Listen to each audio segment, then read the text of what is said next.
இன்று பெண்கள் தினம். வெறும் வாழ்த்தோட நிப்பாட்டாம எடப்பாடி பழனிசாமி அவர்கள் பெண்களுக்கென சிறப்பாக செஞ்ச திட்டங்கள் குறித்து பார்ப்போமா?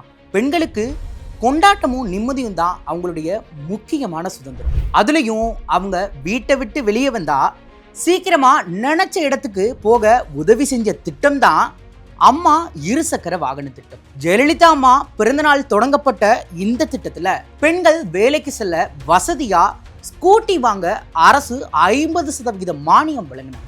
அதிகபட்சமா 25,000 வரை உதவி பண்ணாங்க.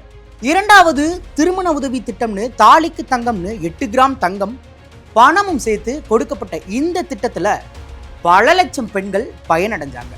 பெண்கள் சுயதொழில் தொடங்க சுய உதவி குழுக்களுக்கு வட்டி சலுகை கடனும் வழங்கப்பட்டுச்சு. இது மாதிரி மகளிர் சுய உதவி குழுக்கள் மூலியமாகவும் பெண்கள் நிறைய பயனடைஞ்சு மகிழ்ச்சி அடைஞ்சாங்க.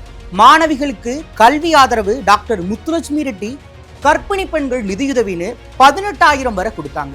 பெண்கள் தினத்தன்னைக்கு தெரிஞ்சுக்கிட்டோம், அதிமுக ஆட்சியில தான் பெண்கள் பாதுகாப்பா பிரகாசிச்சாங்க. இன்னைக்கு பெண்கள் பாதுகாப்பும் நலனும் என்னன்னு உங்களுக்கே தெரியும், நான் சொல்ல தேவையில்லை.